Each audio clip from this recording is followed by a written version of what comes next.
Alright, are you all tucked in? Let's pick up where we left off, shall we? You had just started your adventure in the city of Ul'dah. Delivered a pumpkin to a guy, helped some people, took some crystal meth, talked to some crystal meth, found yourself a fairly lucrative career as a male stripper, recovered the crown for the Sultana, fought off an agent of the Bringers of Chaos, and are now headed back for your reward. You speak with the royal guards and hey, it's that guy!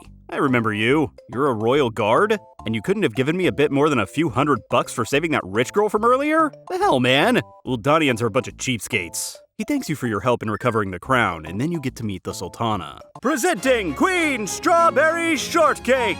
Just don't say that to her face. She's very self-conscious of her pink. I feel like your character should have kneeled here, but luckily she probably just thinks you're the hired adult entertainment. The Sultana thanks you for your heroic efforts and bestows upon you a gift of the highest order. Hell yeah, finally! What is it? Riches? Power? Fame? An invitation to a banquet. That's it, I'm out! Man, this place sucks!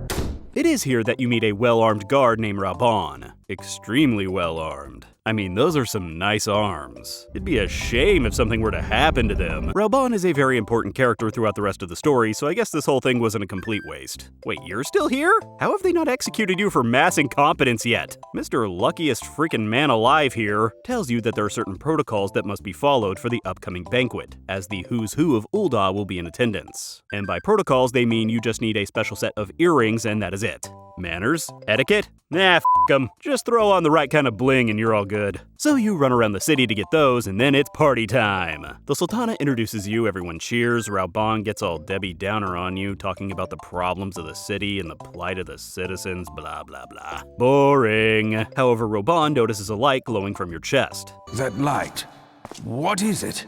Yeah, I've been meaning to get that checked. You show him that you're a crystal addict, and Raubon recognizes that you are a crystal bearer. Holy crap, that vision was real? Oh boy, I really should have taken that save the world stuff more seriously instead of playing pumpkin delivery man. My bad. He begins to tell you the story of some other crystal bearers, the Warriors of Light, adventurers who fought the Primals and helped in the Battle of Cartano, also known as the Calamity.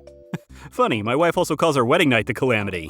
I'm not sure why. However, the warriors vanished that day, and since you're like them, he tells you the fate of the world may be resting on your shoulders, causing you to pass out from a panic attack. Which yeah, I get it. While unconscious, you have a vision of the Calamity from 5 years ago, where you see the leaders of the three grand companies, the Maelstrom, the Order of the Twin Adder, and the Immortal Flames, all of which together are called the Alliance. They're not really doing too much, just kinda chillin', talking about how they should be helping. Doing great, everyone! Luckily, this part has a Metal Gear reference. Mad Snake!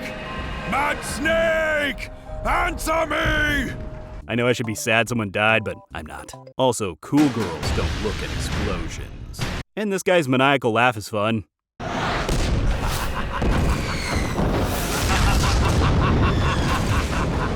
Really, that's about it for this scene. You wake up and head back to Raubon, who happens to be the leader of the Immortal Flames. He is trying to put together a memorial service for those who fell in the Calamity, since it's now the 5th anniversary of the event. So he sends you off to talk to the other members of the Alliance via airship. Everyone watches you leave, which is a little creepy, considering you were barely involved with these people's lives. Bye everyone, I won't remember any of you. Okay, this seems incredibly unsafe. Do you not have chairs or seatbelts? I don't think that rope is gonna keep me on here. Meanwhile, on the Death Star, dun dun dun dun dun dun dun dun dun dun dun dun dun dun dun dun. This is our villain for the evening, everyone, Lord Von Balzar.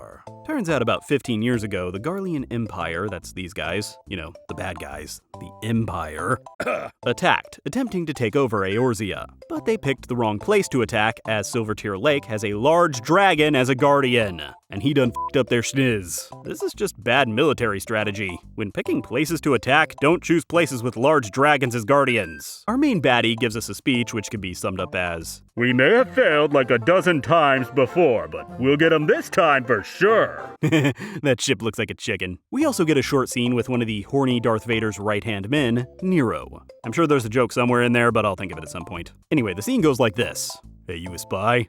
No, I got a split. Yes, you do.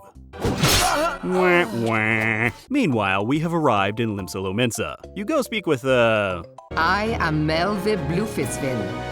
Melvib? What? I think I just had a stroke. Can we try that again? I am Melvib Bluefistvin. One more time. Melve Blufisvin. Yeah, I'm definitely having a stroke. This lady is in charge of the Maelstrom and decides to tell you her side of the Battle of Cartano. Been there, seen that. In not so many words, Merrill Webster Better Beelzebub says, "Yeah, I'll go to the memorial service. Hopefully that'll help reunite the lands against the oncoming threat." Cool, thanks. Could've just said that and saved me 10 minutes. Off we go to New Gridania. Here you speak with Kane Sinna, leader of the Order of the Twin Adder, about coming to the memorial. In not so many words, she basically says, "Yeah, I'll go to the memorial service. Hopefully that'll help reunite the lands against the oncoming threat." Wait, didn't I? I think I'm having a stroke again. Then comes a string of dungeons. First you go to Limsa and defeat a bunch of pirates and fish for them. Wait, what? Huh. Well, okay then. And you do such a good job on that, they send you to Gridania to kick some cultists out of some caves. So you do that, and then you get to witness what happens when you play a healer. People accuse you of not healing properly, even though it's their fault they died because they ran out of range. They all abandon party and tell you they hate you and only ever put up with you because you're a healer, and then tell you to stop carrying around the deceased party member's head. You know, completely unwarranted stuff. Wait, what the Someone stop the crazy lady! She's killed before and she's gonna kill again! Then it's back to Ul'dah for another task. Oh god, it's him. Well, good to know I'm not getting anything out of this one. Papa shan't reward. Sends you off to the mines to clear out some giants. And what was the point of all these dungeons? Supposedly, these areas are key to helping rebuild the lands after the calamity. And also, nothing endures you to other people quite like killing indiscriminately just because they asked you to. Unfortunately, your reward is cut a bit short by screams for help. Turns out, Merchant Douchehair here is accusing this lady of stealing from him. He states she could return the items she stole, or serve him in any means he asks. And yeah, he looks like that kind of guy. She of course denies it and says she paid for the food to feed her family, and appeals to those standing around gawking for help. No. Nope. Dude.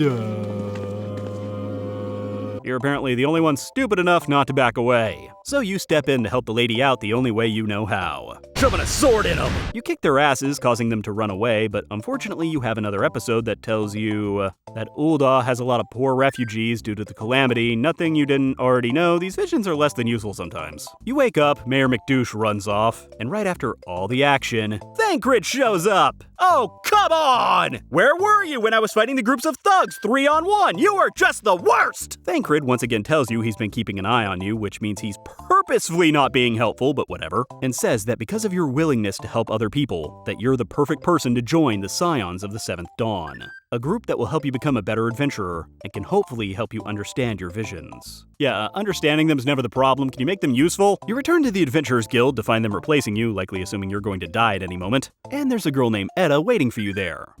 Etta. I know that name. Ah! You won't take my head, foul demoness! Turns out she just wanted to ask your name because the head she's carrying around thought the world of you. And that inspires her to be a better adventurer and is going to begin training anew. Yeah, please don't do that. I don't want to be responsible for this mess. Also, get rid of the head! After the creepy girl leaves, the Adventurers Guild sends you to the Waking Sands, home of the Scions of the Seventh Dawn.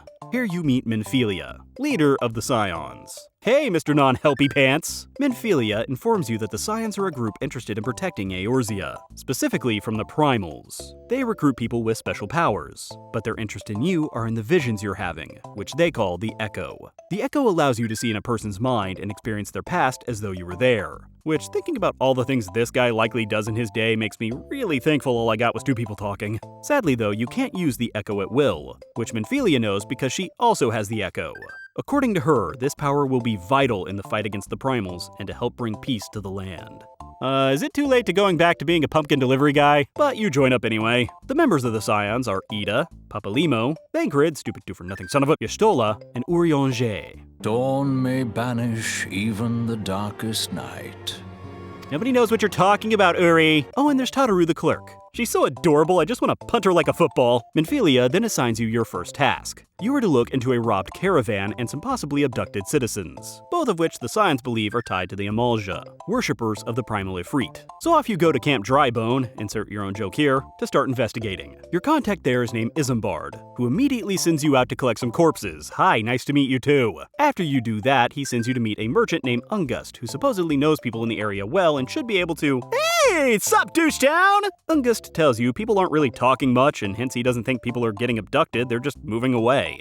Isambard disagrees and figures people might be more willing to talk to their gods, so he sends you to speak with the clergy, and gives you a body to bury while you're at it. Collecting and burying bodies. Are we sure this guy doesn't work for the mob? So you head to the church and most likely become an accessory to something illegal, and speak to Sister Oserin, who says she hasn't heard anything from the citizens, but will let you know if she does. You head back to Isambard when Thancred shows up. Oh good, what helpful contribution do you have today, Thanny? He believes the culprit behind the abductions is Sister Oserin herself, for no discernible reason other than why not. You all decide to look into this, and Isambard sends you to speak with a boy that Sister Oserin has taken special interest in. Ooh, that can't be good. Luckily, nothing comes of that creepiness, as the kid tells you Sister Oserin has taken off into the wilderness by herself to find a ring that he lost. You find Oserin getting her ass beat by some zombies, so you kill them and she runs off. Seeing as she went out into the wilderness to look for a kid's ring by herself, you decide she's no longer a suspect. Thancred sends a message that he's gonna wait for you at an Amalja encampment to look for more clues. Which seems like that should have been our first move, considering that's who we suspected all along, but what do I know? Had to make sure it wasn't that evil nun first.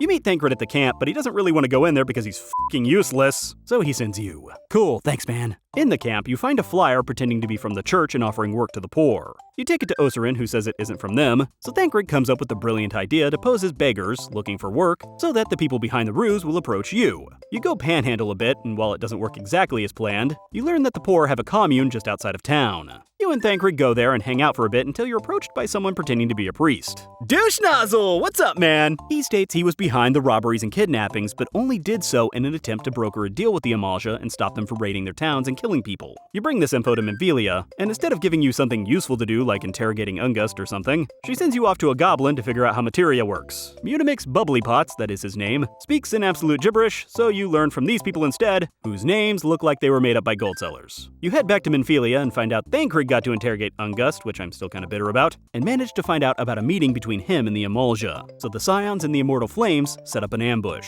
The Scions are going to send you along, although Thancred will join you later, which, let's face it, that means you're doing this one by yourself. You meet up with the Immortal Flame soldiers and head out to the meeting place. You lie in wait as Ungust acts as bait. As soon as the Amalja arrive, you all spring the ambush, only to find out it's a double ambush. Turns out Ungust has a man on the inside of the Immortal Flames, and they tipped off the Amalja. You do your best, but eventually lose, even though I clearly didn't, and are captured. You and your Immortal Flame friends, along with Ungust and his inside man, cause snitches get stitches, are said to be sacrificed by the Amalja to Ifrit.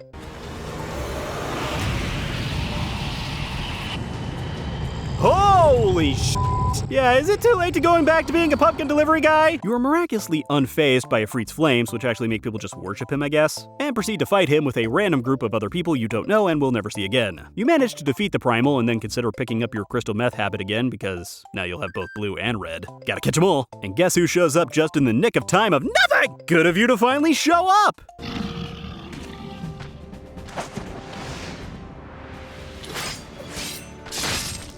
Oh, cool, you killed one guy. I killed a f***ing god, you are the f***ing worst! Turns out Nero and his boss, a lady named Livia, were watching the whole thing.